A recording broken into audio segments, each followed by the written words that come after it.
Selamat pagi saudara sekalian. Saya akan ajak kita melihat di dalam kitab 1 Raja-Raja pasal yang ke-19. 1 Raja-Raja pasal yang ke-19. Setelah Elia melalui perjalanan yang begitu melelahkan, sekarang di ayat yang ke-9, 1 Raja-Raja pasal ke-19, di sana masuklah ia ke dalam sebuah gua. Ini perjalanan menuju Gunung Horeb atau Gunung Allah. Dan bermalam di situ, maka firman Tuhan datang kepadanya demikian. Apakah kerjamu di sini, hai Elia? Jawabnya, aku bekerja segiat-giatnya bagi Tuhan Allah semesta alam. Karena orang Israel meninggalkan perjanjianmu, meruntuhkan mesbah-mesbahmu, dan membunuh nabi-nabimu dengan pedang. Hanya aku sendirilah yang masih hidup, dan mereka ingin mencabut nyawaku. Nanti Tuhan tanya kali yang kedua di ayat ke-13, apakah kerjamu di sini, hai Elia? Dan Elia menjawab kalimat yang sama. Lalu ayat ke-15, firman Tuhan kepadanya, pergilah, kembalilah ke jalanmu, melalui padang gurun ke Damsik, dan setelah engkau sampai, engkau harus mengurapi Hazael menjadi raja atas Aram, dan Yehu cucu Nimsi haruslah kau urapi menjadi raja atas Israel, dan Elisa bin Safat dari Abel Mehola harus kau urapi menjadi nabi menggantikan engkau. Maka siapa yang terluput dari pedang Hazael akan dibunuh oleh Yehu, siapa yang terluput dari pedang Yehu akan dibunuh oleh Elisa. Perikop ini ditutup dengan kalimat, tetapi aku akan meninggalkan 7.000 orang di Israel, yakni semua yang tidak sujud menyembah Baal dan yang mulutnya tidak mencium dia. Saudara perhatikan kalimat ini seolah-olah tidak logis karena Elia bukan orang yang tidak melayani Tuhan. Elia bukan orang yang tidak capek untuk Tuhan. Elia adalah orang yang taat kepada Tuhan, sekaligus apa yang dia ucapkan, dia harus menerima konsekuensi dan resiko yang sangat berat. Waktu dia mengumumkan akan ada kelaparan, sampai nanti waktunya tiba, kelaparan akan hilang.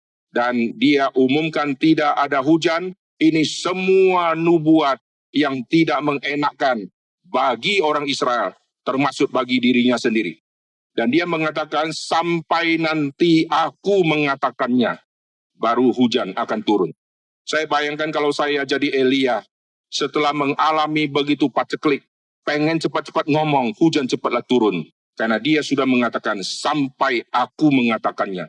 Dan dia harus tahan sampai 3 tahun tidak bicara tentang hujan akan turun. Dan Tuhan suruh dia pergi ke Sungai Kerit, dan dia taat untuk pergi ke sana. Di dalam kondisi yang tidak mengenakan, dia harus pergi ke tempat yang terpencil, dan dia akan dikasih makan oleh burung gagak. Ini misteri dan mujizat yang sangat penting. Sampai nanti air Sungai Kerit sudah kering, Tuhan suruh dia pergi ke Sidon.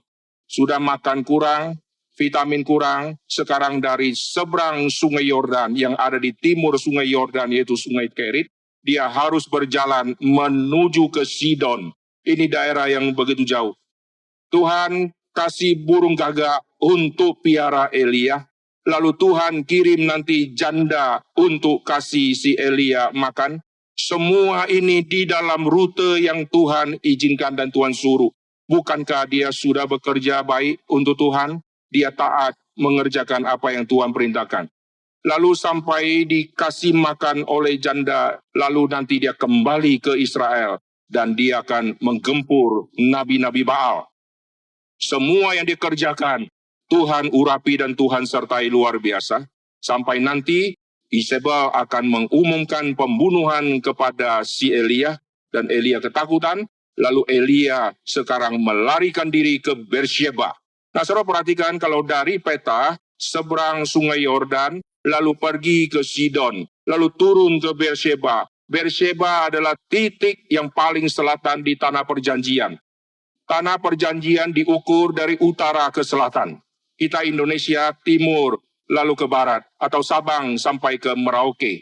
Di Tanah Perjanjian, utara dan selatan. dari Dan sampai Beersheba. Itu artinya seluruh tanah perjanjian. Nah, perhatikan Elia sekarang sudah menuju ke Beersheba, lalu dia meninggalkan bujangnya di situ, lalu sekarang dia menuju ke padang gurun sendirian. Di dalam masa pelarian dan kesepian seperti itu, Tuhan mengirim malaikat untuk kasih dia makan. Ini adalah pengulangan kata makan. Burung gagak kasih Elia makan. Janda kasih Elia makan. Malaikat kasih Elia makan. Untuk mengkontraskan semua nabi-nabi Baal makan dari meja dari istana Isabel. Semua nabi-nabi Baal, nabi Asyerah, itu mereka mendapat upah atau dapat gaji dari si Isabel itu. Mereka bisa hidup karena dipelihara oleh satu ratu yang sinting itu. Tapi Tuhan memelihara si Elia dengan burung, dengan janda, dan malaikat yang kasih dia makan di padang gurun. Lalu setelah itu Tuhan yang memerintahkan untuk dia pergi ke Gunung Horeb. Ini tema yang sangat penting, seolah-olah Tuhan set kembali zaman Musa sekarang muncul lagi. Di zaman Musa, perjalanan kau akan keluar dari Mesir untuk beribadah kepadaku di gunung ini. Yaitu titik perjalanan puncaknya itu adalah Gunung Allah atau Gunung Horeb. Disitulah Tuhan mengikat perjanjian dengan umatnya. Lalu di zaman Elia, Tuhan mengatur rutenya kembali ke Gunung Horeb. Dan Elia waktu itu ada di goa. Oleh sebab itu dia berkata, umatmu telah mengingkari perjanjian.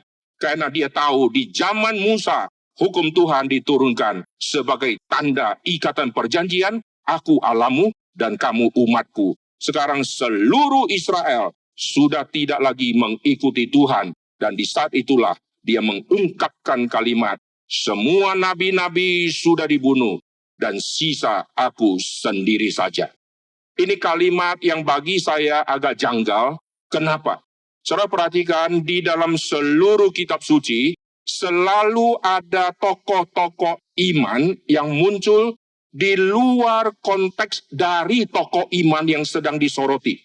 Saya kasih contoh misalnya, waktu Nuh disoroti. Tuhan yang kasih firman kepada Nuh, ini tokoh iman. Tetapi nanti kita akan melihat di balik itu ada orang beriman yang lain yang juga muncul. Maka Petrus waktu mencatat orang yang diselamatkan di dalam zaman Nabi Nuh, Petrus mencatat Nuh dan 7 orang lainnya. Ini satu-satunya kali angka 8 dipecah menjadi 1 plus 7. Saya percaya Petrus mau kasih tahu yang dapat firman adalah Nuh, yang beriman adalah Nuh. Tapi Nuh pemberita kebenaran, maka Nuh dan 7 orang lainnya. Artinya Nuh memenangkan 7 orang yang tidak dapat firman dari Tuhan. Di antara semua orang di zamannya, ada Nuh yang bergaul dengan Allah. Tapi jangan lupa, ada 7 yang juga dimenangkan. Lalu kita melihat cerita Rahab juga sama. Waktu Tuhan menyertai bangsa Israel, seolah-olah di Israel itulah ada iman kepada Tuhan dan mereka tunduk mengikuti jejak kaki Tuhan berjalan di padang gurun. Tetapi Alkitab catat, jangan kau salah, di luar kelompok orang Israel yang berjalan, di Yeriko ada Rahab. Rahab yang menampung pengintai. Rahab yang mendapat berita bahwa nanti akan ada penggempuran. Rahab sudah mempunyai iman. Negeri ini Tuhan serahkan kepada kamu. Di manakah Rahab mendapatkan iman seperti ini? Tidak ada utusan dari suku-suku yang pergi mengabarkan Injil kepada Rahab. Tapi Rahab mendapatkan iman yang ajaib di luar kelompok orang Israel. Lalu Rahab akhirnya memenangkan ayahnya, ibunya, saudara-saudaranya, karena waktu pengintai itu datang, dikasih tahu, nanti semua yang berkumpul di rumah ini yang akan diselamatkan. Jikalau ada orang yang keluar dari rumah ini, maka ikatan sumpah kita dan perjanjian ini jadi batal. Dia kalau keluar dari rumah ini, maka dia akan mati. Itu urusan dia. Tapi kalau kumpul di dalam rumah ini, mereka akan selamat. Akhirnya nanti waktu penggempuran, Rahab dicatat ada di situ, ayahnya ada di situ, ibunya ada di situ. Dan semua orang yang bersama-sama dengan dia, yang kumpul di rumah, itu dimenangkan oleh Rahab. Jadi iman sudah ada di tembok Yeriko. Di atas tembok ada orang yang beriman, di luar orang Israel. Lalu sampai kepada zaman Abraham kita melihat sorotan kepada tokoh iman yaitu Abraham meninggalkan Ur Kasdim. Tapi jangan salah, begitu sampai ke tanah perjanjian, muncul Melkisedek yang adalah Raja Salem. Dia percaya Allah yang maha tinggi dan dia adalah imam dari Allah yang maha tinggi. Jadi waktu kamera, kalau kita bayangkan di dalam film, kamera sedang menyoroti satu tokoh, di balik itu ada tokoh lain yang Tuhan juga bekerja. Lalu sampai kepada zaman Musa, kalau kita mundur sebelum Musa dilahirkan, ada Sifra dan Pua yang tidak pernah muncul ceritanya sebelumnya, mendadak muncul di dalam kitab Keluaran, yang tidak pernah takut kepada perintah dari Raja Firaun. Iman seperti apa yang dia miliki ini. Lalu pada saat nanti Musa dilahirkan, kita melihat iman dari Amram, iman dari Yokebed, yang berani menyembunyikan bayi Musa ini. Ini adalah tindakan melawan titah dari raja. Lalu Miriam yang masih sangat muda itu juga melawan perintah raja, karena dia ikut di dalam kelompok papa dan mama untuk menyelamatkan si Musa ini. Ini iman yang model apa? Sebelum Musa lahir ada Sifra dan Pua. Waktu Musa lahir ada papa, mama, lalu Miriam yang mempunyai iman. Lalu waktu Musa dipakai di Tuhan, siapa yang sangka di Midian ada Imam Yitro yang mempunyai iman yang luar biasa. Waktu Musa selesai di dalam perjalanan untuk menolong orang Israel keluar dari Mesir, dia pulang ke Midian dan dia bertemu dengan mertua. Dan dia ceritakan semua cara Tuhan bekerja. Lalu Yitro berkata, terpujilah Tuhan. Iman kayak begini ada di Midian. Lalu waktu Tuhan memakai Musa pertama kali untuk pergi bertemu dengan Firaun. Lalu Tuhan mau membunuh si Musa. Ada Zipora yang mempunyai iman dan mengerti teologi tentang sunat. Karena Musa tidak menyunatkan anaknya, maka Zipora yang menyunatkan anaknya. Dari mana iman seperti ini? Perhatikan, Abraham menjadi tokoh penting. Tetapi di tempat yang jauh ada Midian. Midian itu keturun dari Abraham melalui Ketura. Ternyata di tempat yang jauh juga ada iman. Lalu sampai kepada perjanjian baru kita melihat ada orang Majus yang tidak takut kepada Herodes. Meskipun ancaman akan dimatikan, akan dibunuh, akan dikejar, tidak peduli. Dan mereka tidak balik ke Herodes, mereka pulang ke negeri asal. Dan Tuhan jaga mereka tidak dibunuh oleh si Herodes. Kita melihat sepanjang catatan di Alkitab, selalu ada orang beriman yang di luar kelompok yang sedang disorot itu. Nah sekarang kita akan kembali ke Elia ini. Betulkah sisa si Elia? Jawabannya tidak. Mengapa? Mari kita lihat di dalam kitab 1 Raja-Raja, tadi yang kita baca di pasal ke-19. Sekarang kita mundur untuk melihat di pasal yang ke-18.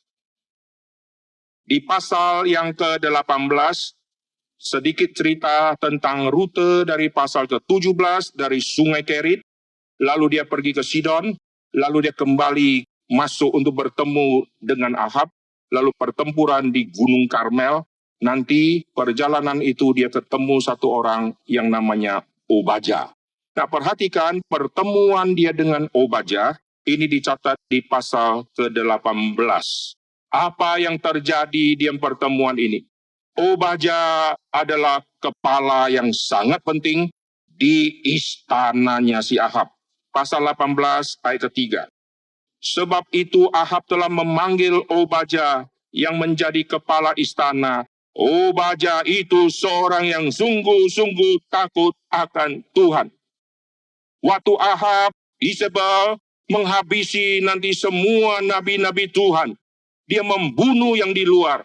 Tapi Tuhan simpan satu di dalam istana yang sebagai kepala yang takut akan Tuhan. Dan melalui dia inilah dia menyembunyikan 100 nabi Tuhan. Dan pembicaraan ini Elia sudah dengar langsung dari Obaja. Ada 100 nabi Tuhan. 50 ditaruh di satu goa, 50 yang lain ditaruh di goa yang lain. Elia sudah tahu masih ada 100 plus satu Obaja yang adalah orang awam.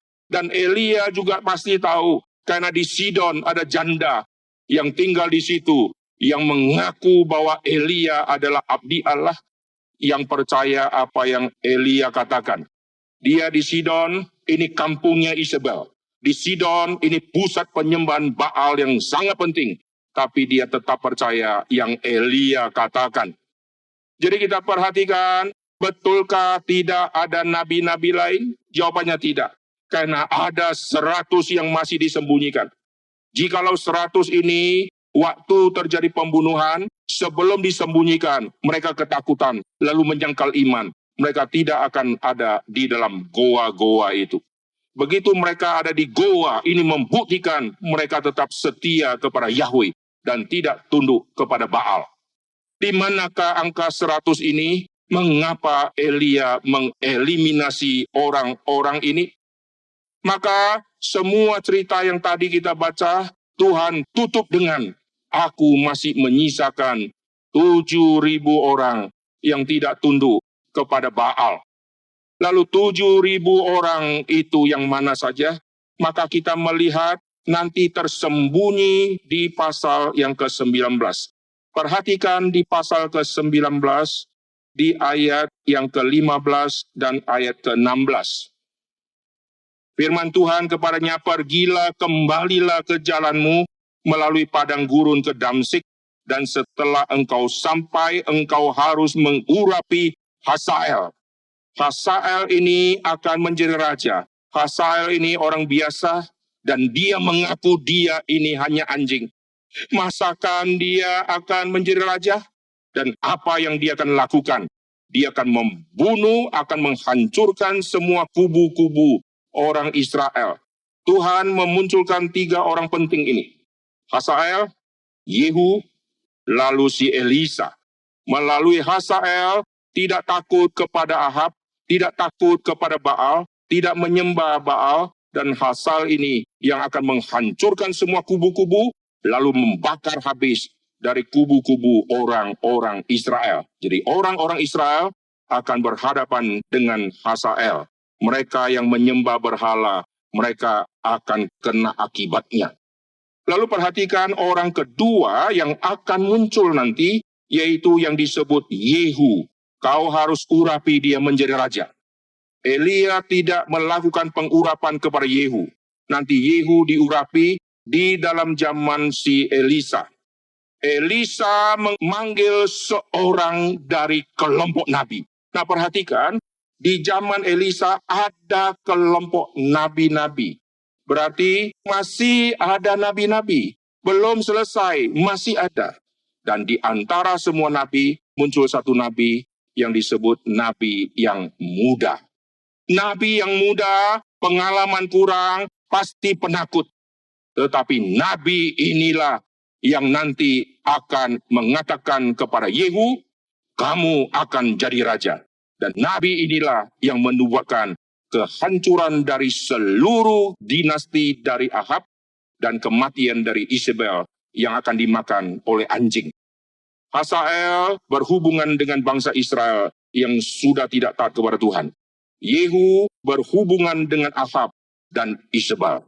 Dan nanti Yehu akan menghancurkan semua kuil-kuil dan berhala-berhala, dan tembok-tembok kuil akan dihancurkan semua, dan dia buat menjadi jamban.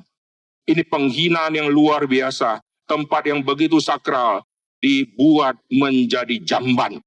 Lalu bukan hanya itu, dari Hazael, lalu dari si Yehu, sekarang muncul si Elisa.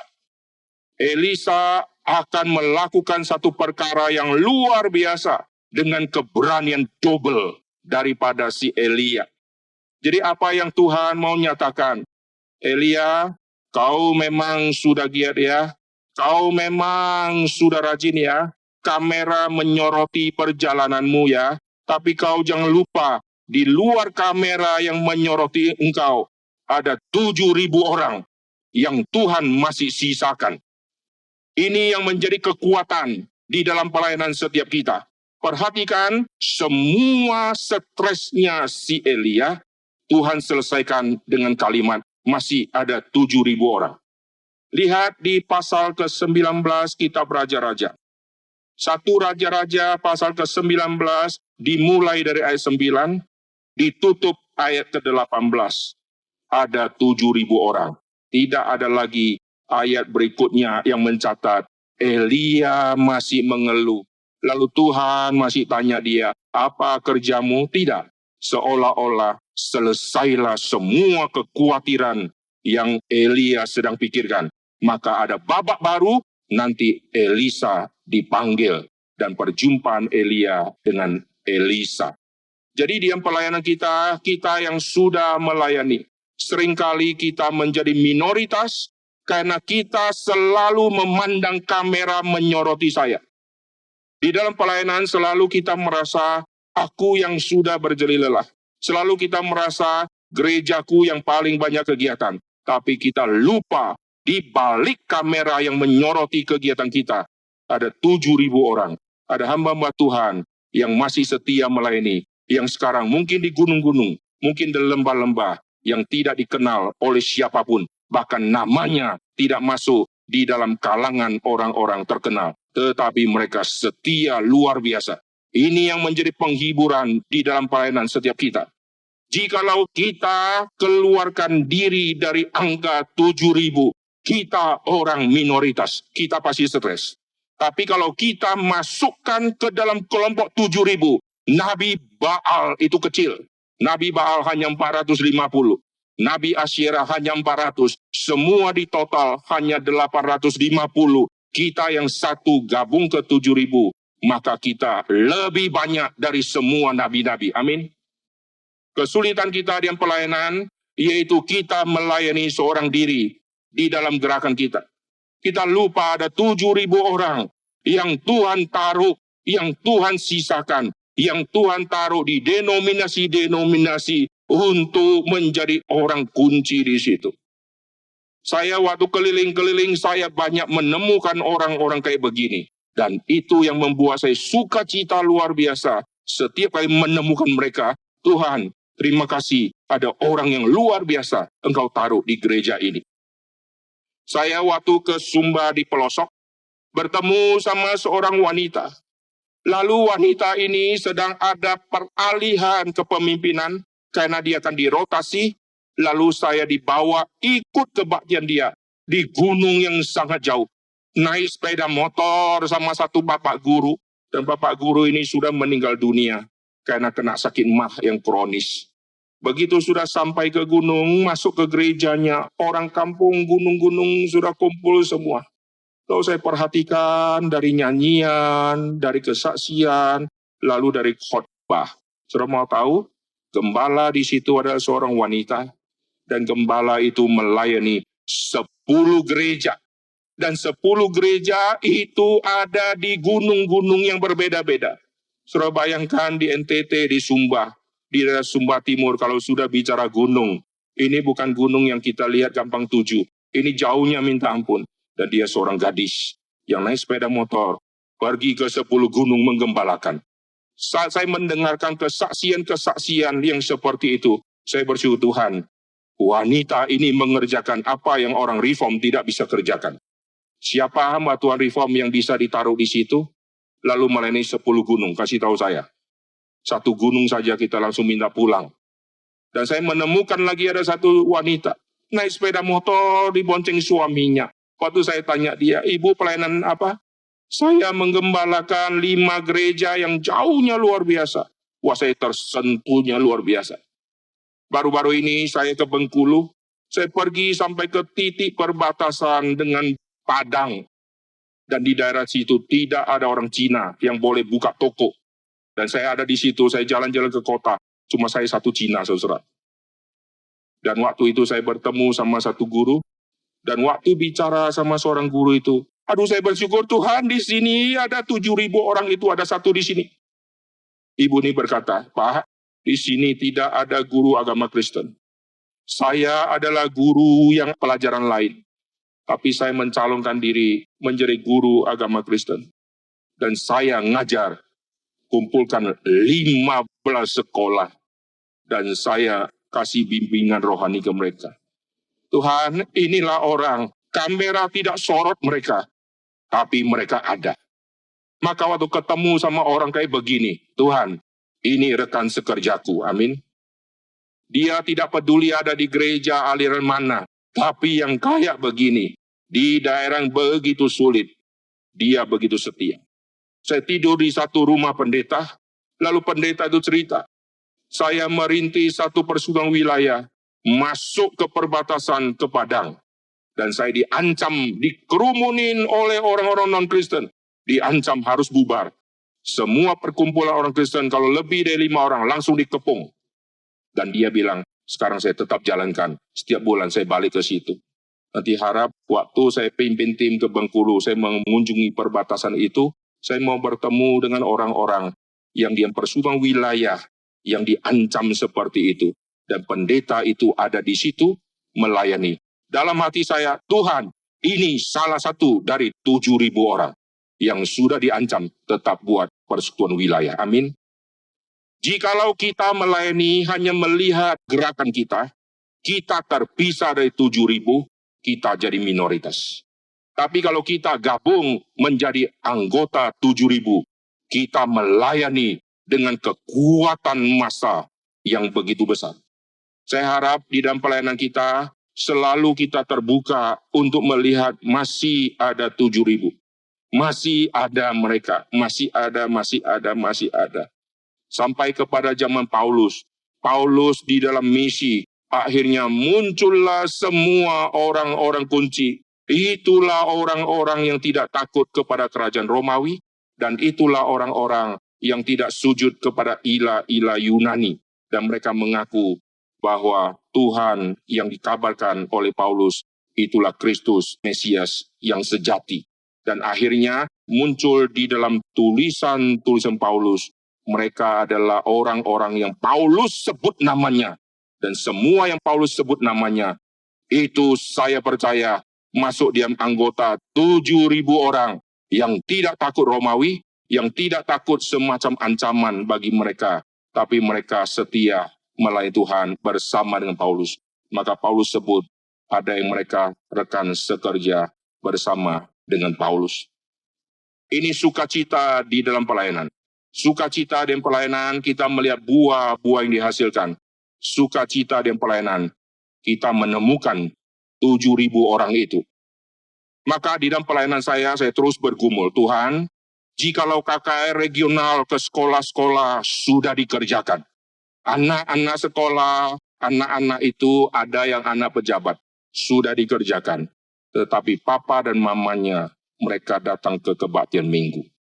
Gereja-gereja begitu banyak, dan isinya ada orang dewan-dewan, ada orang dinas pendidikan, ada bupati, ada kapolres. Maka bagaimana Tuhan suatu saat buat KKR regional ke gereja-gereja? Jikalau ini terjadi, kita akan memenangkan semua kelompok intelektual. Kelompok intelektual ada di kampus-kampus. Orang di kampus yang Kristen, mereka datang ke gereja. Tidak peduli dia Kristen sungguh-sungguh atau tidak, dia datang ke gereja. Bupati ke gereja, kepala dinas ada ke gereja, menteri yang Kristen ke gereja, semua ke gereja. Maka kalau Tuhan izinkan, kita bisa mempengaruhi gereja-gereja Tuhan. Selain di situ ada 7.000 orang ada di situ, kita masuk ke dalam, kita akan menemukan lagi orang-orang yang baru, yang mungkin suatu saat Tuhan akan pakai menjadi orang-orang penting. KKR regional siswa sudah kita masuk, KKR regional, gereja-gereja. Ini kalau Tuhan pimpin, kalau terjadi, ini akan jadi berkat. Dan selama saya di Surabaya, saya, Pak Bara, Vikaris Imelda, kami kerjakan hal ini. Dan kami sapu 40 trip, dan kami membuktikan banyak orang-orang di gereja-gereja lain, mereka sungguh-sungguh tidak takut pemerintah, mereka diancam gereja mau ditutup, mereka tidak peduli, dan mereka tetap melayani Tuhan. Dan kami ketemu sama mereka, kami sukacita besar. Dan kami bisa melayani mereka. Dan diam kesaksian mereka, mereka merasa dibangunkan, dan mereka kaget kok Reform mau layani mereka. Lalu kalau ini sudah berjalan, KKR regional ke gereja. Lalu yang kedua, STT. Semua mahasiswa teologi kelak akan jadi gembala. Semua mereka akan tersebar ke gunung, ke kota, ke lembah, kemana saja. Sebelum tersebar, tempat kumpulnya mereka ada di STT. Maka ini yang saya kerjakan di Surabaya. Dan sebelum itu, setiap kali ke tempat jauh, pasti saya cari STT. Dan saya datangi STT. Pak, saya namanya ini. Lalu saya mau khotbah di sini, buat seminar, boleh tidak? Dengan muka tembok, datang. Dan puji Tuhan, akhirnya di ACC. Dan bisa mempengaruhi mereka. Akhirnya kita bisa jadi berkat di gereja, kita bisa jadi berkat di sekolah, kita bisa jadi berkat di STT. Dan harap nanti Tuhan munculkan begitu banyak orang yang model kayak Yehu dan orang yang model kayak Elisa. Amin. Jikalau kita menempatkan diri masuk ke dalam 7.000, kita mayoritas. Mari kita berdoa. Bapa yang surga, kami berterima kasih untuk cara Tuhan bekerja kepada kami. Kami bersyukur jikalau berpuluh-puluh tahun Tuhan sudah memberkati KKR regional ke sekolah-sekolah. Kami berdoa banyak petinggi-petinggi mereka ada di gereja. Tuhan pakai kami untuk mengisi kebutuhan dahaga di gereja-gereja. Dan banyak sekolah teologi tidak bisa mengundang dosen-dosen. Tetapi kami di sini banyak dosen-dosen berpendidikan tinggi. Jikalau Tuhan memakai kami mempengaruhi STT, maka kami akan mempengaruhi seluruh gereja-gereja yang kelak akan digembalakan oleh calon-calon mahasiswa STT yang akan jadi gembala-gembala. Kami berdoa Tuhan memakai gereja Reform untuk menjadi berkat lebih banyak lagi. Karena kami tidak sendiri. Kami akan melayani bersama-sama dengan semua rekan sekerja yang Tuhan munculkan. Terima kasih Tuhan, dengar doa kami dalam nama Tuhan Yesus. Kami berdoa. Amin.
Hari-hari ini pengajaran itu seringkali diabaikan, tetapi hari ini kami sungguh-sungguh sangat terberkati dengan pengajaran ini.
sampai ajakku berjumpa padamu.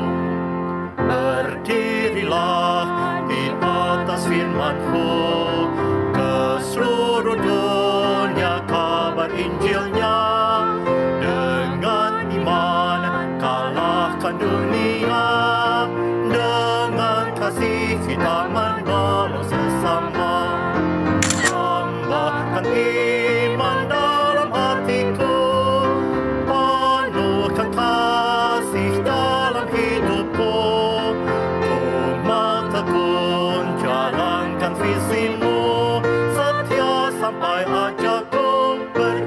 berjumpa padamu.